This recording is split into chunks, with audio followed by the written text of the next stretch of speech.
नमस्कार फ्रेंड्स, मैं कल्पना स्वागत करती हूँ आप सभी का अपने चैनल मेरी स्टडी में। आपने अगर अभी तक चैनल को सब्सक्राइब नहीं किया है तो तुरंत सब्सक्राइब करें। देखिए, आपका सहयोग मेरे लिए बहुत ही आवश्यक है, इसीलिए आप अपना सहयोग मेरे साथ बनाए रखें। और नोट्स जितने मैं बनाती हूँ और जैसे बनाती हूँ आप उन्हें वैसे ही बनाएं, और इन नोट्स से बाहर आपका एक भी प्रश्न नहीं जाएगा परीक्षा में। तो आप इन नोट्स को बार बार बनाकर रिवीजन करते रहें, ताकि आपका ये जो हिस्ट्री सब्जेक्ट है जिससे लोगों को डर लगता है, वो ऐसा कवर हो जाए कि अगर आप कहीं भी बैठे हो, सोते जागते भी कोई आपसे इससे संबंधित कोई प्रश्न पूछ ले तो आप कभी उसका गलत उत्तर दें ही ना। ऐसी तैयारी करें। और मैं तो कहती हूँ हर विषय पर ऐसी ही पकड़ बनाएं कि कॉन्सेप्ट को इतना क्लियर कर दें, एक कहानी की तरह। जैसे आपको कहानियाँ याद रहती है ना, वैसे ही इन्हें याद रखें, तो आपको कभी कोई परेशानी हो ही नहीं सकती।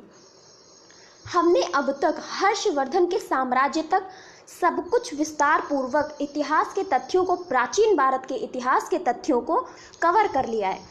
आज हम इस जो टॉपिक है आज का हमारा, इस वीडियो के माध्यम से आज हम कवर करेंगे किसे, हर्षोत्तर और मुस्लिम पूर्व का उत्तर भारत, कि हर्ष के बाद भारत कैसा था। हर्षवर्धन जिनका साम्राज्य समाप्त तो हो गया था क्योंकि उनका कोई उत्तराधिकारी नहीं था, और उनके साम्राज्य पर आधिपत्य किसने किया, उनके मंत्री ने कर लिया था। तो इसके बाद जब मंत्री का भी शासन समाप्त हो गया तो और शासक बने जिन्होंने धीरे धीरे उनके साम्राज्य पर आधिपत्य स्थापित कर लिया, और वो शक्तिशाली राजा थे और उन्होंने एक शक्तिशाली साम्राज्य स्थापित किया। उत्तर और दक्षिण के बीच सेतु स्थापित किया, क्योंकि उत्तर का साम्राज्य अलग चल रहा था और दक्षिण का साम्राज्य अलग, तो उसके बीच में एक सेतु का कार्य किया। इसी प्रकार से उनकी परंपराएं भी अलग थीं और वे आपस में हमेशा लड़ते रहते थे, क्योंकि इसी साम्राज्य के जो ये साम्राज्य का उदय हुआ हर्ष के बाद, इन साम्राज्यों के बीच में हमें त्रिपक्षीय संघर्ष भी देखने को मिलेगा। वो भी किनके मध्य, पाल वंश के मध्य, प्रतिहार वंश के मध्य और राष्ट्रकूट वंश के मध्य। तो इन सभी तथ्यों पर हम चर्चा करेंगे, और आज हम जो मुख्यतः आज हम चर्चा करेंगे गुर्जर प्रतिहार वंश पर। तो चलते हैं, हर्षोत्तर और मुस्लिम पूर्व का उत्तर भारत कैसा था। उत्तर भारत कहते हैं कि ये 647 ईस्वी से 1200 ईस्वी तक, जब मुस्लिमों का भारत में प्रवेश होगा, दिल्ली सल्तनत के प्रारंभ तक हम पढ़ेंगे कि कौन कौन से शासक हुए, किस दिशा में हुए और कौन से क्षेत्र पर उन्होंने शासन किया।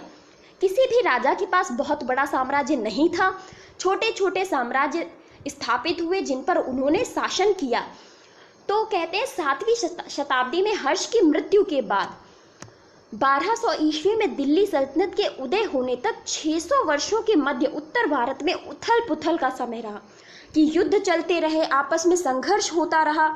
ऐसी परिस्थिति में क्या हुआ कि इस काल में मध्य भारत के क्षेत्रों में ऐसी शक्तियों का प्रसार और प्रचार हुआ जिन्होंने दक्षिण भारत और उत्तर भारत के मध्य एक सेतु का, एक मतलब बांध का कार्य किया, कि यहाँ की संस्कृति अब वहाँ की संस्कृति से जुड़ गई, और यहाँ के राजा और वहाँ के राजाओं के बीच संघर्ष होता रहा।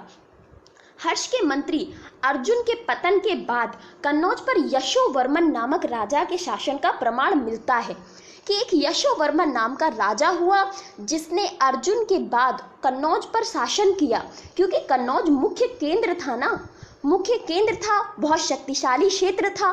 तो उस पर शासन करने के लिए यशोवर्मन का नाम हमारे समक्ष प्रकट हुआ, और यशोवर्मन ने 725 से 752 ईस्वी तक शासन किया।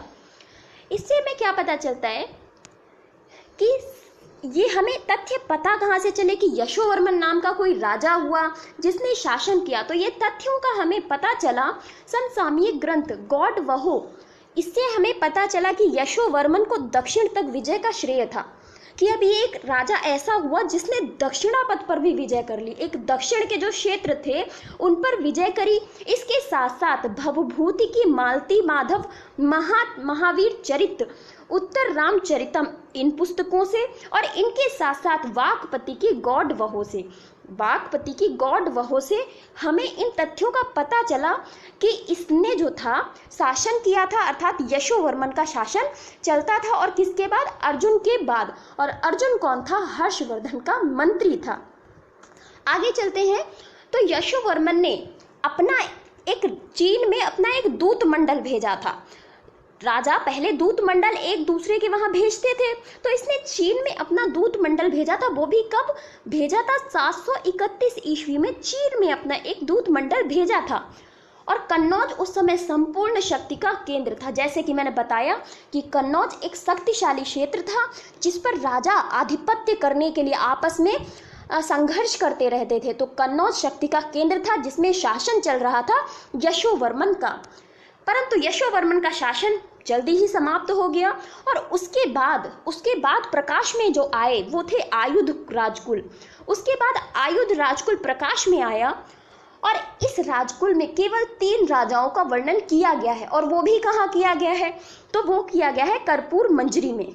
कर्पूर मंजरी एक पुस्तक का नाम है जिसकी रचना की है राजशेखर ने। राजशेखर ने इसकी रचना की है। और ये राजशेखर अभी मैं आगे बताऊंगी कि किनके दरबार में थे। तो राजशेखर ने कर्पूर मंजरी की रचना की जिससे हमें इन 3 आयुध वंश के राजाओं के बारे में पता चला। इसमें सबसे पहले था वज्रायुध। ये बहुत ही छोटे छोटे राजा थे जिनके बारे में बहुत ही विस्तार पूर्वक नहीं लिखा गया, परंतु हमारा पढ़ना इसलिए आवश्यक है क्योंकि इन्होंने शासन किया था। तो वज्रायुध ने शासन किया था 770 ईस्वी के लगभग। इसका भाई इंद्रायुध जिसने शासन किया 783 से 84 ईस्वी तक। और वहीं बात करें चक्रायुध की, तो इसके समय में नागभट्ट द्वितीय ने कन्नौज को अपने राज्य में मिलाकर प्रतिहारों के लिए नया राजकुल प्रतिष्ठित किया। फिर से कन्नौज आ गया। देखिए कन्नौज कितना शक्तिशाली था कि राजा युद्ध करते रहते थे। तो यहाँ पर नागभट्ट द्वितीय जो कि प्रतिहार वंश का राजा था, उसने कन्नौज पर आधिपत्य कर लिया चक्रायुध से छीनकर। और चक्रायुध से छीनकर कन्नौज पर आधिपत्य करने के बाद कहते हैं कि प्रतिहार वंश की जो शक्ति थी बीच में क्षीण हो गई थी। तो उस शक्ति को पुनः स्थापित किया किसने? नागभट्ट द्वितीय ने। इसके बाद आता है कि गुर्जर प्रतिहार वंश। अब हम पढ़ेंगे एक ऐसे वंश के बाद जिसका जो प्रारंभिक इतिहास था वो तो आवरण से ढका हुआ था कि क्या हुआ, कहाँ से उदय हुआ, इस पे कई सारे तथ्य हैं, इतिहासकार अलग अलग तथ्य प्रकट करते हैं। परंतु ये गुर्जर प्रतिहार वंश एक शक्तिशाली वंश हुआ और जिन्होंने भारत के क्षेत्र पर शासन किया। तो इनका आरंभिक इतिहास क्या था इसके विषय में हमें कोई जानकारी नहीं मिलती। कोई इतिहासकार स्पष्ट रूप से कह ही नहीं पाया कि ये कहाँ से आए थे, क्या ये विदेशी थे या ये पहले से भारत में ही रहते थे। तो एक राजौर अलवर लेख है, राजौर का अलवर लेख है जहाँ पर गुर्जर प्रतिहारान व्यय शब्द का प्रयोग किया गया है, जहाँ से पता चलता है कि इनका अस्तित्व था। इसके साथ साथ ये गुर्जरों की शाखा थी जो मध्य एशिया से भारत में आए और राजस्थान में बस गए। अब इनका मध्य एशिया से आना लिखा गया है, वो भी कहाँ कह रहे हैं कि ये मध्य एशिया से आए थे और भारत में राजस्थान में आकर के बस गए। तो ऐसे भी प्रमाण हमारे समक्ष आए। इसके साथ साथ चलते हैं अगले प्रश्न, अगली तरफ कि आगे क्या हुआ। तो आगे हुआ कि कुछ इतिहासकार कहते हैं कि इन्हें आबू पर्वत पर हुए यज्ञ से उत्पन्न किया गया। देखिए जब विदेशी आक्रमण हुए तो उस समय सीमाओं की रक्षा करने के लिए जो भारतीय सीमाएं थीं उनकी रक्षा करने के लिए एक यज्ञ कराया गया और उस यज्ञ के माध्यम से 4 राजकुलों का उदय कराया गया। वो 4 राजकुल थे प्रतिहार वंश, चालुक्य, परमार और चौहान वंश। इन 4 वंशों का उदय कराया गया और इन 4 कुलों को ही अग्निकुल कहा जाता है। प्रश्न बन सकता है कि आपसे पूछा जा सकता है कि 4 अग्निकुल कौन कौन से हैं, किन्हें अग्निकुल कहा जाता है। तो वो है प्रतिहार कुल, चालुक्य, परमार और चौहान वंश। ये अग्निकुल कहलाते थे क्योंकि इनकी जो उदय था वो यज्ञ के माध्यम से कराया गया था। परंतु स्वयं प्रतिहारों के अभिलेख में जो लिखा हुआ है वो बिल्कुल अलग है। उन्होंने क्या लिखा, उन्होंने बताया है कि वो मूल रूप से लक्ष्मण के मतलब पुत्र हैं। वो अपना मूल पुरुष किसे मानते हैं, वो लक्ष्मण को अपना मूल पुरुष मानते हैं। और ये लक्ष्मण वही लक्ष्मण है जो राम के भाई थे। भाई, आपने जब रामायण देखी होगी तो वहां आपने यह भी देखा होगा कि ये जो लक्ष्मण थे वो राम के द्वारपाल थे। कौन थे? द्वारपाल थे। राम जब अंत में मैंने ये देखा था प्रसंग अभी हाल ही में कि राम जब शायद राम से कोई यम का दूत मिलने आया था, तो उन्होंने लक्ष्मण को कहा था कि आप किसी को अंदर मत आने देना। द्वारपाल का वो कार्य कर रहे थे लक्ष्मण, तो कोई उनसे मिलने आया, शायद कोई ऋषि उनसे मिलने आए, तो लक्ष्मण ने ये बात सुन ली थी कि अब जाने का समय आ गया है। तो उन्होंने उन ऋषि को जबरदस्ती उकसाया ताकि वो उन्हें श्राप दे दें और उसके बाद वो भी इस लोक को अर्थात पृथ्वी लोक को छोड़ करके जा सकें। तो ऐसा प्रसंग हमें देखने को मिला और इससे स्पष्ट हुआ कि लक्ष्मण जो थे वो राम के द्वारपाल थे और इन्हीं को मूल पुरुष माना प्रतिहारों ने अपना। प्रतिहार का अर्थ ही होता है रक्षक, जो द्वार की रक्षा करे, वही होते हैं प्रतिहार। और प्रतिहार द्वार का रक्षक। द्वार क्या था? द्वार था हमारा जहां से अरबों ने आक्रमण प्रारंभ किया, भारत में प्रवेश किया मुस्लिमों ने, वो था भारत का उस समय द्वार। परंतु बाद में जब समुद्री मार्ग की खोज हो गई तब फिर समुद्री मार्ग के माध्यम से भी विदेशी भारत में प्रवेश करते थे। परंतु अभी तक जो द्वार था वो था मध्य एशिया का जो क्षेत्र के पास से जो भारत में प्रवेश का द्वार था वो। तो प्रतिहार प्रारंभ में मध्य राजपूताना में मंदौर जोधपुर में रहते थे। इनका जो निवास क्षेत्र माना गया है वो मंदौर जोधपुर में माना गया है और वहां से उन्होंने आकर उज्जैन को शक्ति का केंद्र बनाया। अब इन्होंने कन्नौज से शक्ति के केंद्र को हटा करके, क्योंकि कन्नौज अभी इनके क्षेत्र में था ही नहीं, तो इन्होंने उज्जैन को अपनी शक्ति का केंद्र बनाया। और ऐसे प्रमाण हमें प्राप्त हुए अमोघ वर्ष प्रथम के पत्र लेख से। अमोघ वर्ष प्रथम के पत्र लेख से हमें इस प्रकार के प्रमाण प्राप्त हुए। इस वंश के प्रारंभिक इतिहास का वर्णन इसी वंश के 7वें राजा के जो 7वां राजा हुआ, मिहिर भोज भी इन्हें कहा जाता था और भोज भी कहा जाता था। इन्हीं के ग्वालियर शिलालेख से हमें इनके बारे में, इसके इतिहास के बारे में पूरा वर्णन प्राप्त हुआ। और इस वंश की प्रतिष्ठा का वास्तविक संस्थापक नागभट्ट प्रथम को माना जाता है। नागभट्ट प्रथम इस वंश की वास्तविक जो सत्ता थी उसका संस्थापक था, जिसने जो विदेशी आक्रमण हुए पश्चिम दिशा की ओर से, अरबों और विदेशी लुटेरों से जो आक्रमण हुए उनको परास्त किया। क्योंकि प्रारंभ में अरबों ने भारत पर आक्रमण सिर्फ धन और दौलत को लूटने के लिए किया था। वो शासन नहीं करने आए थे भारत में, वो सिर्फ भारत को लूटने आए थे, क्योंकि भारत सोने की चिड़िया है, उन्हें ऐसा लगता था। और जो कि था भी, क्योंकि भारत के पास बहुत पैसा था, रोम के साथ व्यापार करके भारत ने बहुत धन कमाया था। तो ऐसी परिस्थिति में वो लूटने भारत को आते थे।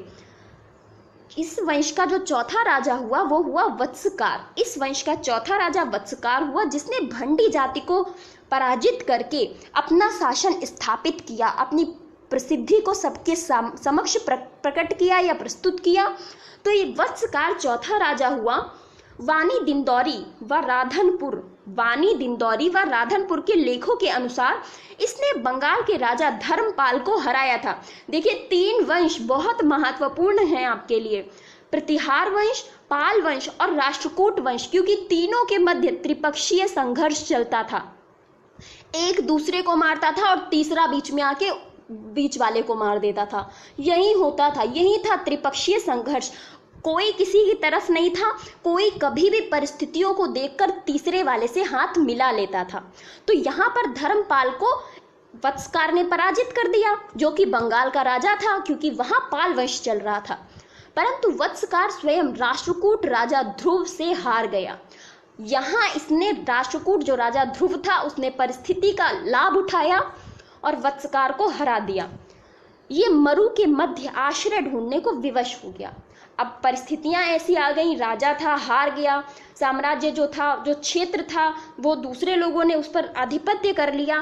तो ऐसी परिस्थिति में कहीं तो आश्रय चाहिए जान बचाने के लिए, तो उसने मरु के मध्य देश में अपने आप को आश्रय प्रदान किया। अब इसके बाद जो राजा हुआ वो था नागभट्ट द्वितीय। इसने 815 ईस्वी में शासन किया। वत्सकार के बाद उसका पुत्र नागभट्ट द्वितीय राजा बना और इसने आंध्र, विदर्भ और कलिंग के राजा के साथ मित्रता स्थापित की। मित्रता स्थापित करने का जो प्रमुख प्रमाण था वो ये था कि जब जो कलिंग और विदर्भ के राजा थे, इन्होंने इसकी सत्ता को देखा, इसके जो शक्ति थी उसे देखा, तो इन्होंने मित्रता का हाथ बढ़ाया कि भाई हम तुमसे मित्रता करना चाहते हैं और तुम भी हमसे मित्रता करो। तो ये इनके मित्र बन गए।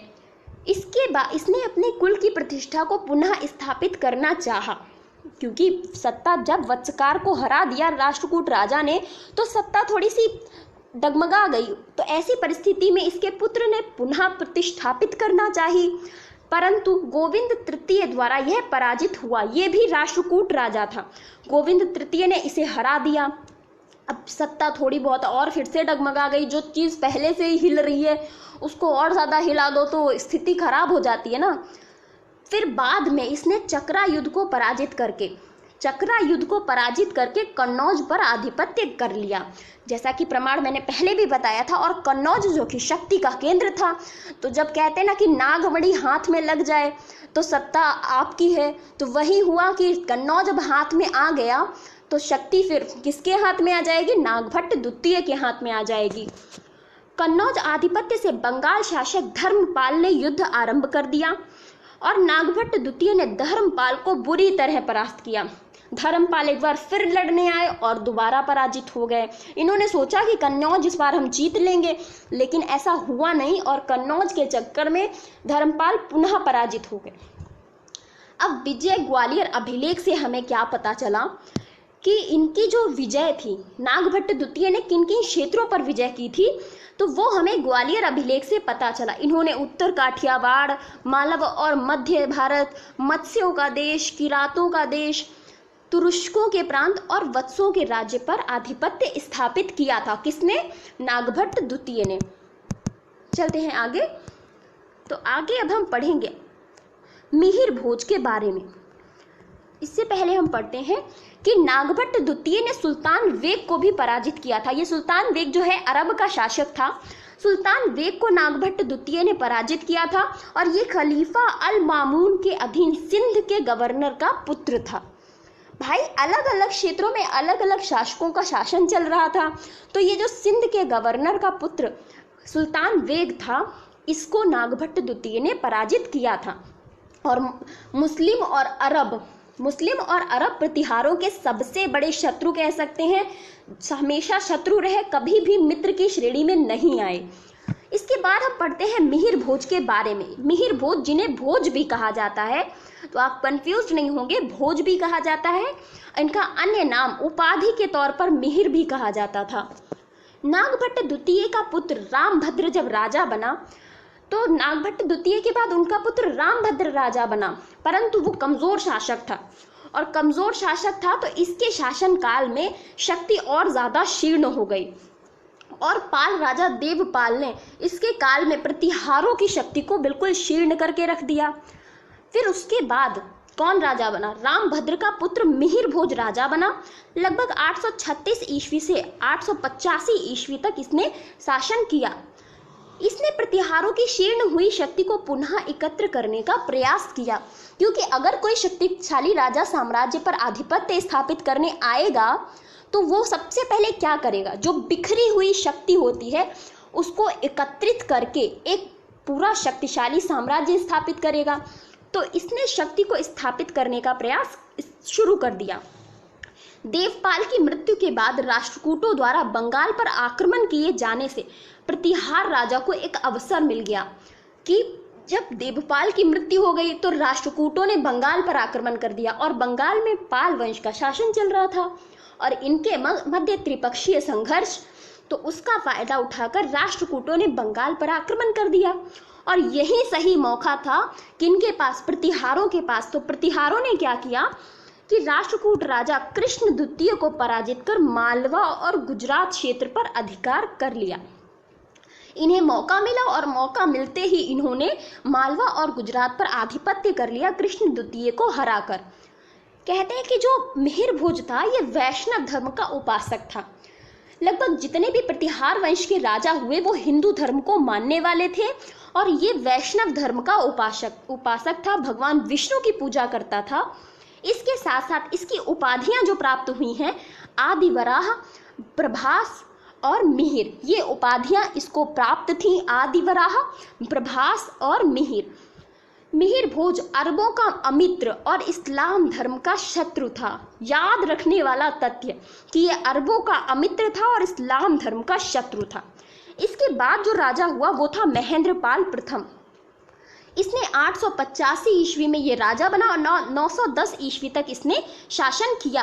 प्रारंभ में ही मगध व उत्तर बंगाल पर इसने विजय प्राप्त कर ली। मगध और उत्तर बंगाल पर इसने विजय प्रारंभ में ही प्राप्त कर ली जब ये राजा बना। और इसका साम्राज्य कहाँ तक फैला हुआ था? उत्तर में हिमालय, फिर पूर्व में बंगाल, पश्चिम में गुजरात और दक्षिण में विंध्य पर्वत तक इनका क्षेत्र फैला हुआ था। और इनके अन्य नाम जो हमें मिलते हैं वो है महेंद्रायुध और निर्भय नरेंद्र। ये महेंद्रपाल प्रथम के अन्य नाम थे। इनके जो गुरु थे वो थे राजशेखर, अत्यंत प्रभावशाली व्यक्तित्व राजशेखर, जिन्होंने भारतीय साहित्य में एक विशिष्ट स्थान प्राप्त किया। इतनी महत्वपूर्ण रचनाओं की इन्होंने रचना की कि अभी मैं बताती हूँ कि इनकी रचनाएं कौन कौन सी थीं। तो इनकी रचनाएं थी कर्पूर मंजरी, बाल रामायण, भुवन कोश, बाल महाभारत, काव्य मीमांसा तो बहुत ही महत्वपूर्ण है। उसके साथ साथ हर विलास, विद्वशाल भंजिका। तो कौन कौन सी? कर्पूर मंजरी, बाल रामायण, भुवन कोश, बाल भारत, विद्वशाल भंजिका, हर विलास और काव्य मीमांसा, ये राजशेखर की प्रमुख कृतियां थीं। चलते हैं आगे। अब हम पढ़ेंगे इस वंश के एक महत्वपूर्ण और अंतिम शक्तिशाली शासक महिपाल के बारे में। महेंद्रपाल प्रथम के बाद महिपाल राजा बना। 912 ईस्वी से 944 ईस्वी तक इसने शासन किया। 910 ईस्वी में महेंद्रपाल की मृत्यु के बाद राज्य में अशांति व्याप्त हो गई। भाई, एक शक्तिशाली शासक के समाप्त होने के बाद, उसकी मृत्यु के बाद लोगों में कुछ कहीं विद्रोह हो गया होगा, कोई कारण रहा होगा, तो अशांति चारों तरफ फैली हुई थी। ऐसी परिस्थिति में राजा भोज द्वितीय, जो कि किसका पुत्र था? महेंद्रपाल का पुत्र था। भोज द्वितीय वो कोकलचेद की सहायता से गद्दी पर बैठा, परंतु बाद में महिपाल हर्षदेव चंदेल की सहायता से राजा बना। शायद ये स्वयं को ज़्यादा सक्षम मानता था और उचित मानता था कि मुझे उस गद्दी पर बैठना चाहिए, तो इसने हर्षदेव चंदेल की सहायता से ये उस गद्दी पर बैठा और राजा बना। इसके अन्य नाम थे क्षितिपाल, विनायकपाल और हेरंबपाल, ये इसके अन्य नाम थे। इंद्र तृतीय राष्ट्रकूट राजा, इसे पराजित किया और इसके साम्राज्य क्षेत्र कन्नौज को लूट लिया। अब यहाँ पर हमें ऐसे भी प्रमाण मिलते हैं कि इंद्र तृतीय, जो कि राष्ट्रकूट वंश का राजा था, उसने पाल वंश के राजा के साथ मिलकर, अकेले नहीं, मिलकर, दोनों ने मिलकर इसके क्षेत्र पर आक्रमण किया और ये हार गया। महिपाल हार गया क्योंकि प्रारंभ था किसी राजा की स्टार्टिंग, और स्टार्टिंग में ही क्या हो गया? आक्रमण हो गया, तो फिर डगमगा गई स्थिति। ऐसी परिस्थिति में क्या हुआ कि वो हार गया और हार जाने से उन लोगों ने कन्नौज को लूट लिया। इसके बाद क्या हुआ कि इसके काल में साम्राज्य के क्षेत्र इसके हाथ से निकलते गए और शक्ति इसकी धीरे धीरे क्षीर्ण होती गई। अल मसूदी, जो कि बगदाद का निवासी था, अपने सिंधु घाटी की यात्रा की इसने और इसी की सैन्य शक्ति की इसने सराहना की।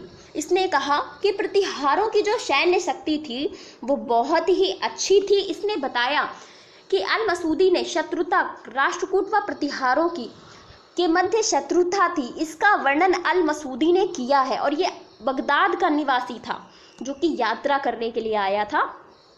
तो अल मसूदी ने 915 में से 16 में प्रतिहार शासकों का वर्णन करते हुए क्या क्या लिखा, अब वो देखिए कि प्रतिहारों के साम्राज्य में कितना 1,80,00,000 गांव थे, सॉरी 18 लाख गांव थे। 18 लाख गांव थे किसके साम्राज्य में? प्रतिहारों के साम्राज्य में। और इनके क्षेत्रों की लंबाई और चौड़ाई की अगर हम बात करें तो क्रमशः 2000 किलोमीटर थी। मतलब लंबाई में ही 2000 किलोमीटर तक क्षेत्र फैला हुआ है और चौड़ाई में भी 2000 किलोमीटर तक इनका प्रतिहारों का क्षेत्र फैला हुआ था। और सेना के 4 भाग थे, प्रत्येक भाग में 7 लाख से 9 लाख सैनिक होते थे। सेना के 4 भाग थे और प्रत्येक में 7 लाख से 9 लाख तक सैनिक होते थे, ऐसा अल मसूदी ने वर्णन किया। तो अगर देखा जाए तो ये थोड़ा अतिशयोक्ति लग रहा है कि 18 लाख गांव थे और इतनी बड़ी सीमा थी, तो ये थोड़ा अतिशयोक्ति लगता है। परंतु हाँ, ये प्रभावशाली शासक तो रहे थे प्रतिहार, और इन्होंने अंत में जो त्रिपक्षीय संघर्ष हुआ उसे भी जीता था, और राष्ट्रकूट और पाल वंशों से। तो इसके साथ साथ और क्या वर्णन मिला कि 936 ईस्वी में राजा कृष्ण तृतीय ने प्रतिहारों की शक्ति को बिल्कुल नष्ट कर दिया। प्रतिहार विद्वान और साहित्य के संरक्षक थे, इसके साथ साथ हिंदू धर्म के अनुयायी थे। कन्नौज में भव्य व विशाल मंदिर बनवाए, क्योंकि जब हिंदू धर्म से संबंधित थे तो विशाल और भव्य मंदिर बनवाए। महिपाल के पश्चात महेंद्रपाल द्वितीय, देवालय, विनायकपाल, महिपाल द्वितीय और विजयपाल जैसे कमजोर शासक हुए। अब कमजोर शासक ही रहे होंगे तभी गुर्जर प्रतिहार वंश का पतन हो गया। और इसके बाद भाई समय बढ़ता गया और धीरे धीरे महमूद गजनबी का समय आ गया। कहते हैं 1018 ईस्वी में महमूद गजनबी से डरकर एक राज्यपाल नाम का इसी वंश का शासक था जो साम्राज्य छोड़कर भाग गया। जब उसने ये सुना कि महमूद गजनबी आक्रमण करने वाला है तो वो डर गया, और डरने की परिस्थिति में वो छोड़कर भाग गया। और गजनबी ने क्या किया कि जब लड़ना ही नहीं पड़ रहा है तो साम्राज्य पे स्थापत्य कर लिया, साम्राज्य पर पूरी तरह से कब्जा कर लिया। चंदेल शासक विद्याधर इस बात से बहुत ही ज़्यादा खिन्न हो गया कि इतनी कायरता का तुमने मतलब वर्णन किया, इतनी कायरता तुमने दिखाई कि तुम युद्ध भी नहीं लड़े और पहले ही डर के भाग गए। तो वो इस बात से बहुत दुखी हुआ और उसे बहुत गुस्सा आया। तो ऐसी परिस्थिति में उसने पता है क्या किया, उसने राज्यपाल की हत्या कर दी। राज्यपाल जब उसे मिला तो उसने राज्यपाल की हत्या कर दी कि तुम कायर हो, तुम्हें जीने का कोई अधिकार ही नहीं है। इसके बाद क्या हुआ कि इसके बाद त्रिलोचन राजा बन गया। त्रिलोचन पाल को विद्याधर ने राजा बनाया कि भाई तुम राजा बनो। राज्यपाल तो डर के भाग गया था, हमने उसे मार दिया, परंतु त्रिलोचन पाल को इसने राजा बनाया। परिस्थितियां थोड़ी विपरीत होती गईं और 1019 ईस्वी में गजनबी ने त्रिलोचन को सत्ता से हटाकर संपूर्ण राज्य पर, जो प्रतिहारों का राज्य था, उस पर कब्जा कर लिया। और जो देखने में आता है कि इस वंश का अंतिम शासक कौन था, तो यशपाल इस वंश का अंतिम शासक था। तो कमजोर शासकों के हाथ से सत्ता धीरे धीरे निकलती गई, और जब धीरे धीरे सत्ता निकलती गई तो फिर मुस्लिम आक्रमणकारियों ने उनके क्षेत्र पर आधिपत्य स्थापित कर लिया। अर्थात गजनबी ने, महमूद गजनबी ने उनके क्षेत्र पर आधिपत्य स्थापित कर लिया और प्रतिहार वंश का यहाँ पर पतन हो गया और प्रतिहार वंश पूर्णतः समाप्त हो गया। तो ये था गुर्जर प्रतिहार वंश। इसके बाद हम अन्य शासकों के बारे में भी पढ़ेंगे। तो वीडियो कैसा था ये कमेंट बॉक्स में ज़रूर लिख दीजिए। वीडियो को ज़्यादा से ज़्यादा लाइक्स और शेयर करते रहा करिए। अंत तक वीडियो को देखिए और उसके साथ साथ नोट्स बनाते रहिए, क्योंकि वो आपके लिए बहुत ही महत्वपूर्ण है। Thank you so much.